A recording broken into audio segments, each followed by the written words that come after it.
Recently, an artist by the name of Oliver Anthony has been going viral for his song Rich Men North of Richmond. Many people have felt united because of the song's pro-working class message. His song actually debuted at #1 on the Billboard 100, breaking a record in the process. However, this song has also spawned a ton of controversy, especially politically, from both sides of the aisle. The controversy and speculation has grown so much so that people are even theorizing that Oliver Anthony is a conservative industry plant. So is that really the case, or is there more to the story? Well, let's check it out. Also, I'm not a political person at all. I just thought this was an interesting topic, so I'm just going to be objectively looking at this from the sidelines. Also, I'm kind of sick, so sorry if I sound kind of goofy. So like I said, Oliver Anthony, who is a relatively unknown musician until recently, released a song called Rich Men North of Richmond. It was released on August 8th and shared on a YouTube channel called Radio WV, and the video now has over 50 million views. The song has gone viral lately, with people feeling a strong connection to it, as many have called it a working class anthem. It has lyrics like, "I've been selling my soul, working all day, we're overtime hours for some bullshit pay," and many more that echo the same sentiment. Up until this point, no one really knew of him, so after releasing the song and it debuting at #1 on the Billboard Hot 100, he became the first artist to do so without any prior chart history. I've seen tons of reaction videos on YouTube and TikTok, with everyone in the comments unifying around the song's general message. Even recently, his song was played in the Republican primary debate. It has been a huge success, and for the most part has brought people together. However, there has also been a lot of backlash in the media and on Twitter. Many people have taken issues with some of Oliver's lyrics in the song, such as the second verse, which reads, "I wish politicians would look out for minors and not just minors on an island somewhere." This line was described by Slate as a starter kit for the conspiracy curious. But people were more so upset with the following lines. "Lord, we got folks in the street, ain't got nothing to eat,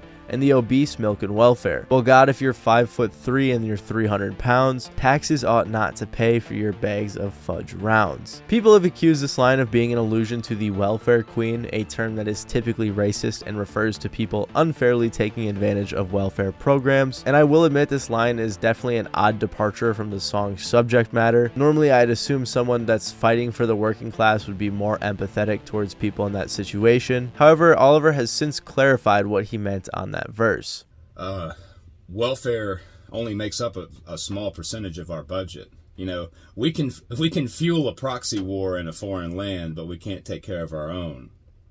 That's all the song's trying to say. I also saw Anthony Fantano and others claiming that the Rich Men North of Richmond part was literally trying to differentiate the North and the South states, kind of like he was attacking the North on some Confederate shit. Him and others also pointed out that Richmond was one of the Confederate capitals, but Washington, D.C. is literally north of Richmond, and I didn't see any articles comment on this, so it seemed like a bit more of a reach. Also, he literally said when the song came out that he wasn't referring to people from the North, so regardless of however you interpret these lyrics, these are the majority of the controversies that came with the song. And on top of these controversies, people think that he was literally planted by conservatives to spread these types of messages. The idea he was planted by conservatives really interested me, since I've never heard of an industry plant from a political party, so of course I had to look into it. He made his Twitter in August of this year and already has over 400,000 followers, leading people to believe he was astroturfed or planted in the industry. He has also been heavily embraced and promoted by right-wing media personalities like Ben Shapiro, Matt Walsh, and plenty more. With all of them reposting his song and talking about it on their platforms, it has people thinking that Oliver Anthony is being marketed by them rather than them genuinely enjoying the music. On top of all of that, Oliver Anthony also has a playlist on YouTube called Videos That Make Your Noggin Bigger, which features some videos about the dancing Israelis conspiracy theory, which understandably threw some people off. Basically, the theory just claims that Jewish people were behind 9/11. The playlist also featured some Jordan Peterson videos, some Joe Rogan, and some other people that caused even more controversy. And another thing that's wrapped up in all of this is that people are saying Oliver Anthony is the perfect example of country being forcefully nudged into becoming a more conservative genre. Now, I'm not going to dig too deep into this, but if you do want an idea of what some people think, I'll link down below an article called The Arranged Marriage of Republicanism and Country Music. I'm sure you can get an idea about it from the title. So for all of these reasons, people think that Oliver Anthony is an artist that is being pushed out into the industry by conservatives, with, like I said, some people even referring to him as a conservative industry plant. But if we really want to know whether or not he's some sort of conservative Psy-Op, we're gonna have to look into his past and his come up. So I had to go ahead and get the best detective I know on YouTube,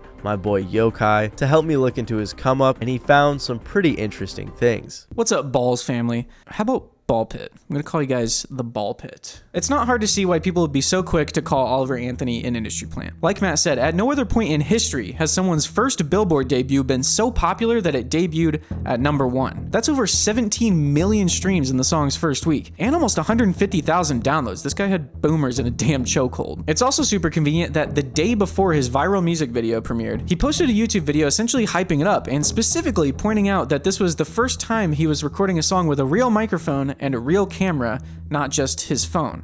And Lord willing, it's going to get some traffic, and maybe at least a few of you are going to drift your way over here. So, seems like you probably had some help, right? But how can we know for sure? Well, let's do some internet detective work. First, let's find out if a record label was involved. Like, if you looked up the song and saw that it was released by Universal, that'd be a dead giveaway. That would definitely prove that he had some sort of financial support behind the scenes. But that's the thing, everywhere you look online, it says that the song was self-released. And after digging into it, I think that's actually true. If you look at the metadata for the single on Spotify, you can see that the name of the quote-unquote record label that released it is just a random string of numbers followed by Records DK. Now, that might not mean anything to you unless you've released music before. Specifically, if you've released music using the distribution service DistroKid. That's because on DistroKid, you have to pay extra to customize the name of the record label for your release. And if you don't, they randomly assign you one that looks like that. And you might say, well, if a record label was trying to be sneaky, wouldn't they just manually enter something that looks like that just to cover their tracks? And yeah, I agree, a record label would definitely do some skeezy shit like that. But you know what else you have to pay extra for on DistroKid? The ability to copyright claim YouTube videos that use your music. So far, it doesn't seem like any YouTube videos have been copyright claimed for using this song, and if there's one thing I know as a YouTuber, it's that a record label would never, ever, not in a million years, pass up the opportunity to copyright claim a YouTube video. But just because he doesn't have a record label doesn't necessarily mean that he didn't have some sort of secret financial support somewhere else, right? After all, people aren't just saying that he's an industry plant, they're saying that he's a conservative industry plant. And by God, is there money to go around in conservative media. A couple days after the music video was posted, as the video was going viral, a Twitter user named Jason Howerton posted a thread sharing his story as one of Oliver Anthony's earliest supporters. He claims that he actually personally offered to cover the cost of producing an album for Oliver. And this is significant because Jason Howerton isn't just some random rich guy. He's a random rich guy who used to be in charge of social media marketing at The Blaze, which is one of the largest conservative media outlets in the US. Given that context, it's not hard to imagine why as soon as the music video was posted, it was promoted by almost every conservative media outlet in the US. But it's a little more complicated than that. First of all, Jason Howerton flat out denies ever financially supporting Oliver Anthony.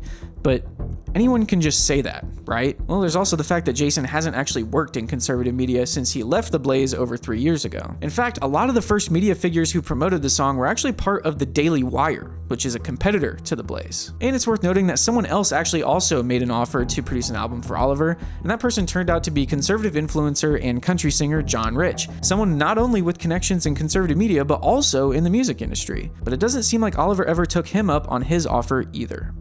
What's happening with that? Is that going to be a thing? You going to work on a project with him, or do we know yet? Well, so, I've had several conversations with him. So with no other leads, I was about to throw in the towel and just admit that maybe this guy really did get a #1 single with no help. But little did I know that the biggest red flag in this whole investigation was hiding in plain sight this whole time. The music video that started it all was posted by a YouTube channel called Radio WV, which is essentially a music promotion channel for unsigned country artists. As it turns out, the channel was actually co-founded by Oliver's manager, a country artist named Draven Riff, who discovered Oliver when one of his friends sent him his music. Within the span of about a month after meeting each other, Draven became his manager, and they recorded the video that would end up changing Oliver's life forever. But so what, right? I mean, yeah, we've established that Oliver had help from Radio WV, but so did tons of other artists, and none of them became viral hits. After all, Radio WV only had about 50,000 subscribers when the video was posted, so how did they make this video go so viral? Well, as it turns out, Oliver's manager is friends with the guy who runs the Country Central Instagram account, which has over 500,000 followers. The day after the video went live on Radio WV, Country Central reposted a clip of the video to Instagram. But not just any clip, a clip that starts with the most controversial line in the whole song,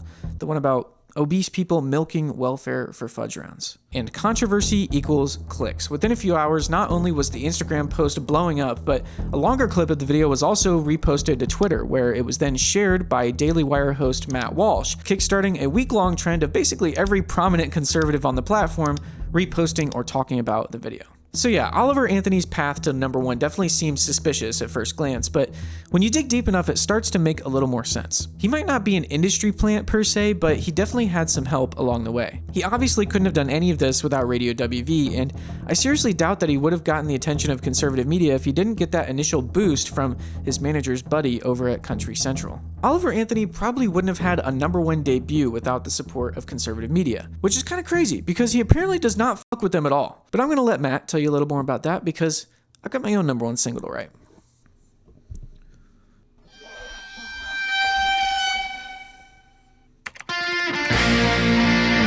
So thanks to Yokai's amazing investigative work, we now know that he wasn't necessarily planted in the industry by conservatives to spread some type of agenda. However, we do know that he had some help. I also want to mention that a guy named Dan Bongino said that Jason Howerton helped, and even though Jason Howerton denied helping Oliver, that may just mean that Jason didn't help Oliver financially. In the tweet, he even said that he uses digital platforms to spread the word, so it's likely that this was a reference to Country Central boosting the song. Since all of the controversy, Oliver Anthony has gone out of his way to distance himself from any sort of political affiliation. He has tried to make it clear that he is just a regular guy talking about regular people's issues, and I will say it seems more likely that he just got a ton of help from conservative people, despite him not liking them. Matt Walsh even admitted this since him and others helped him out so much, so he seemed pretty upset that Oliver Anthony didn't like them. If Oliver Anthony was truly a conservative industry plant, I don't think he's the best one because of everything he's been saying since his success. Unless he's using subliminal messages in his lyrics and playlists to try to brainwash people, he's not doing the best job at using his music to convince people to join the right. Oliver Anthony may have had some help, but it doesn't look like he's the conservative Psy-Op that so many people were making him out to be. Anyways, I want to give a big thanks to Yokai for helping me out with this video. Please go check out his channel. He's one of my favorite YouTubers on the platform. I'll leave a link in the description below. But yeah, thank you guys for watching. I really appreciate it. Make sure to leave a like if you enjoyed. And other than that, this has been Matty Balls. So I'll see you guys next time.